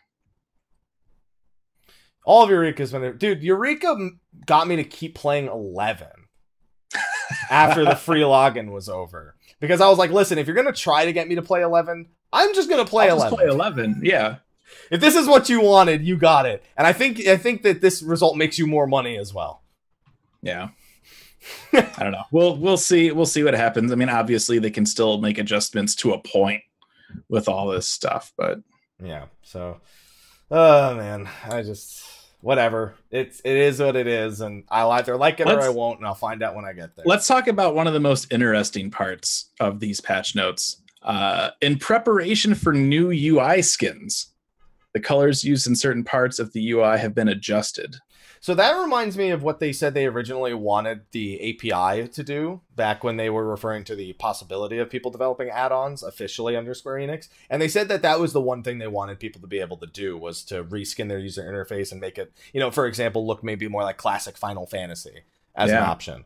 We have a classic Final Fantasy menu in the ways of Deep Dungeon, and it makes me wonder if they're looking to add customization similar to that for just the rest. But make your 14 look like FF1. $20 on the Mog Station. Yeah. Yeah, I mean, it's interesting. New UI skins, which is not a feature that's in this patch, but will be in a future patch. I feel like that's going to be a 5.0 thing. It's either that or it could be 4.5, could be whenever. It's just sometime after this patch. 4.6, there's no new actual content, but you can now change your UI. Please wait another 5 months for the expansion. Enjoy your new UI while you wait. I'm more excited about UI skins than I am for the idea of having to do emergency missions in Eureka. I agree 100%. This is one of the things I'm more excited about in these patch notes, is just the idea of UI skins. They're not even here, just the idea of them. Not looking forward to it. And then one other thing that isn't in this patch that we thought was going to be, but they haven't ironed it all out yet, is the backup. The ability to back up your user interface and everything, your hotbars, onto their backup server. That's right. They said that it's not going to be available right in 4.4. But the idea for the feature is that you can upload and download from a backup server, so that way you don't have to carry around a little USB full of all your information whenever you go to somebody else's house or you're going to like an event or something like that. I don't really need it all too often, but it is a feature that's been sorely lacking. Let me use this at events for battle challenges, and then I'll care just a little bit. So the only problem with that is it's never going to happen. Yeah, because you need to log on to your character. Right, exactly. It'll never happen in a million years. That's the battle challenge part of the battle challenge. It's setting up your UI. It's not whatever you're fighting. It's getting that home feel to the keyboard and stuff. Yeah, at wherever you're at. That's the real challenge of the battle challenge. Absolutely, especially because half the time I end up on PS4, and even with the keyboard and mouse, that shit does not run the same. No, because I have my G600. I have my MMO mouse. I got my G13, and then I get like a keyboard and a mouse with like maybe 2 side buttons. Oh, you get side buttons? Sometimes. It's rare, but I mean, even then, like, I don't map it. I'm just like, okay, What's one good combo? 1, 2, 3. Okay, great. We'll try that and we'll see what happens. I'd like to add that I absolutely appreciate all the work the community team does on those battle challenge booths and the amount of hours and work they put into. I will still never be happy with the keyboard and mouse though. Yeah. So maybe, I don't know, maybe your company will listen. Hey, Square Enix, I know this great company called Steelseries, right? And there's this great place where you can buy all of the stuff you could need. You just type in !Steelseries in the Twitch chat. You'll even get a 10% discount, Square Enix. Just There's Logitech sponsors watching this like, oh, come on, man. Yeah, there you go. There you go. There you go. That's all you got to do, Square Enix. Just hit that up right there. Get everything you need. You'll be good to go. All right. And with that, that's pretty much the wrap up for the patch notes themselves. Yeah. There's a few little extra tidbits that we skipped between that we didn't really talk about much. We didn't go over the group post changes, just that they existed. And some of this stuff has been mentioned in dev blogs, but overall, pretty standard stuff coming out of this patch. Hildebrand won't be till the 0.5 patch. They even said in the interviews that the next Eureka will be about a month after 4.4. It's not going to be that insanely long wait like we had between 4.3 and eventually Pagos. So Pagos is not going to really have been around for very long by the time. I don't know if that's good or bad, right? Like you want to give people less time Pagos to do it, but right, like you want to give people time to do it, but at the same time, like everybody hates it so much, we just kind of like want to get past it. You got to go through it to get to the next one. Yeah, right. So yeah, it's a rough life. It's a rough life, but it is what it is, man. Yeah. Yeah. Well, we'll see what comes of it. Just that's there you go. All right. Anyway, unless there's anything from the interviews that you want to cover, I think we can start probably winding down and move on over into a short post show. I know I've got Raid in like 20 minutes, so this actually ended up being timed incredibly well. I don't think there was really anything else. I mean, there is those interviews, but I think the Eureka details we covered were probably the most important things to come out of that. Yeah, I think the stuff that was in there that was more important, I think we kind of sprinkled in there. Yeah. They talk about not Phoenix, but Suzaku having the flames of rebirth. Yeah. So I'm curious. Like again, I was already curious about how Suzaku and Tenzin would play out with the story stuff. Even more so now, since historically, and when I say historically, I mean in 11. Not that really has any kind of dictation on what happens. Well, in 14, Phoenix and Tenzin have a relation. Not a relationship, but like a friendship or I guess a fellowship. Yeah. In 11. So there you go. I mean, he has the Phoenix in his katana. Like that's a big part of Tenzin's whole thing. So I'm curious how they play that into. I mean, and Four Lords already is very nostalgic and playing into 11 stuff too. So yeah. And I'd like to add a little comment here. Arthur's another member of the community. Him and his Japanese friends have been talking about how the random effect is actually a Eureka effect and not the actual substats for the weapon itself. So things like the haste that we had on the earring and any other effects they may have, if any at all, which would make sense because they did say Eureka effects are going to be getting a little bit more potent in the previous live letter, and they're going to be playing a part in certain things. So that's right. It would make sense. So assuming one, I would much prefer Arthur's translations to be correct in this case, because I really don't want it to be random substats like crit and spell speed and stuff like that. Oh man, I just don't want it. If it's just your arm, you have 150 spell speed on it. Thanks. If it's just Eureka effects, I have no. I mean, to be fair, even if it is mistranslated, the translation we read off of today said that you'd pick which stats you wanted, but the values would be random. Yeah. I mean, so even if you wouldn't end up with a spell speed dragoon spear. And a lot of what I think that like or dislike on that depends on is what you have to do to roll the dice again on it, right? It's gonna probably be like, dude, it's gonna be a light grind, I'm telling you. Well, I mean, to get it the first time, right, it's gonna require a bunch of work, but maybe to re-roll is less work. I don't know. It's one of those things where I don't want to hate on it too much before it's out, but I'm already not liking the idea of it. Man. Well, you can look forward to it. I'm not. I'll just be honest. That's assuming I even get my relic at this point. This might be the first relic I skip. We'll see. We'll see what happens. I really want to finish it, but at some point I'll have so much time left before the expansion, and other stuff won't be going on, that I'll probably bring myself to actually do it. So. But at that point too, like how many people are going to be doing? I'm sure they'll nerf it to the ground by then. Yeah, maybe. Yeah. I'm optimistic that they'll at least still continue through with nerfing it into the ground. Yeah. So that we can do it ourselves later. That's fair. Yeah. Yep. All right. So with that, I think we can wrap up the show. Thank you again for joining. I know you just came on to be a guest, but you ended up being the co-host for the show. It's all good. It was fun. I'm glad you enjoyed it. So before I go and talk about all the sponsors, I guess actually I'll do the sponsors first, and then we'll do our sign-offs. How does that sound? That'll work. I'm asked. Listen, yeah, you're the guest here. I'm being courteous to my guest and asking what. Sly's here every week. I don't ask him shit. I don't gotta ask him shit. This is your show. You run it however you want. All right, I'm gonna fucking run it however I want. All right. So as we stated at the top of the show, again, check the YouTube description for those Steelseries giveaways and make sure to enter for the monthly giveaway that we do for that. But also, we got to thank our sponsors over on Patreon. Very loosely mentioned them at the start of the show, but they have been supporting the channel overall via Patreon through #demonetized. We of course have our patron of light, one of our top supporters right here, Khuja Cross on Jenova, and their fantastic screenshot work that I like to praise every week because I'm unoriginal and don't have new things to say, but I still really want to thank them. So I just talk how good the screenshots look because dude, I'm a Lalafell in a golden Subligar. I mean, that's all the fashion sense you'll ever need. I mean, I don't know if you've ever seen the artwork of somebody drew of my character quite some time ago.